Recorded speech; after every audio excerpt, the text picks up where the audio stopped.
Bonjour à tous, je suis très heureuse de vous retrouver pour cette web-série consacrée à la conformité légale du site internet.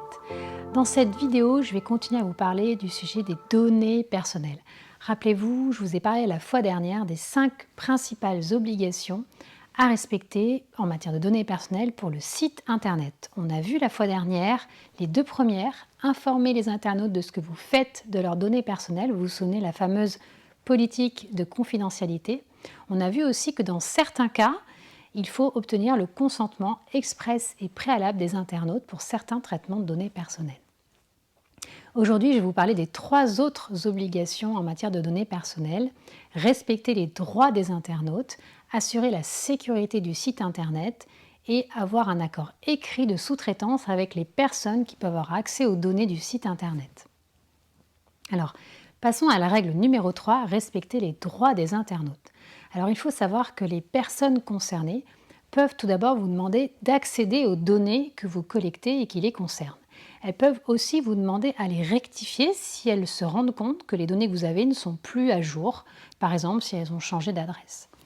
La personne peut aussi exercer son droit à l'effacement des données ou encore le droit d'opposition, par exemple si vous l'avez inscrit à votre newsletter et que la personne ne souhaite plus la recevoir, la personne peut exercer son droit d'opposition.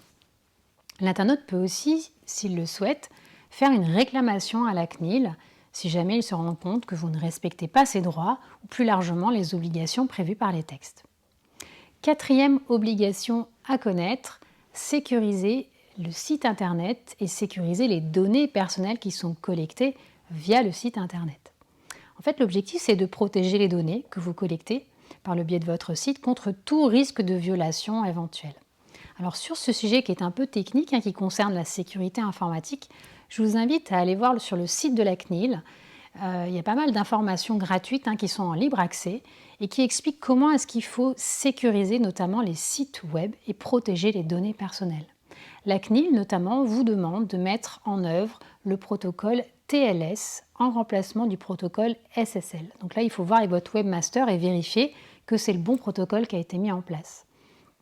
Autre chose qu'elle vous demande, par exemple, la CNIL, c'est de limiter le nombre de composants, plugins par exemple, qui sont mis en œuvre sur votre site et vérifier à faire une veille, une mise à jour régulière de ces plugins. Vérifiez aussi que l'accès à l'interface d'administration du site est limité aux seules personnes autorisées, habilitées et que l'accès n'est pas public à tout le monde. Règle numéro 5, faire signer un accord de sous-traitance obligatoire et écrit à tous les sous-traitants qui peuvent avoir accès aux données personnelles. Donc ça vise les webmasters, les hébergeurs, mais aussi les personnes qui s'occupent de votre référencement, de votre marketing. Toutes les personnes en fait qui ont accès aux données de votre site internet sont concernées et vous devez leur faire signer un accord de sous-traitance RGPD, c'est obligatoire. Alors vous voyez, les sanctions sont importantes, donc il faut faire attention à bien respecter les obligations. On a plusieurs niveaux de sanctions qui sont prévus par les textes. Il y a d'abord des sanctions administratives. Ça, c'est les sanctions qui peuvent être prononcées par la CNIL en fonction du niveau de violation, plus ou moins élevé, plus ou moins grave.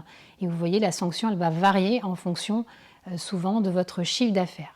Il y a aussi des sanctions financières qui peuvent être prononcées, par exemple si la personne forme une action devant un juge et demande des dommages et intérêts. Et puis il y a des sanctions pénales, il y a un chapitre entier qui est consacré dans notre code pénal français et qui prévoit des peines d'emprisonnement et des amendes lourdes sur certaines obligations, donc non-respect d'obligations en matière de protection des données personnelles. Voilà pour l'essentiel ce qu'il faut retenir sur les données personnelles concernant votre site internet. Dans la prochaine vidéo, je vous parlerai du réflexe juridique numéro 3 à avoir et qui concerne les cookies, les traceurs, vous savez, que vous mettez très souvent sur votre site, par exemple pour mesurer le trafic, donc l'audience de votre site internet ou encore pour faire du marketing. À très bientôt!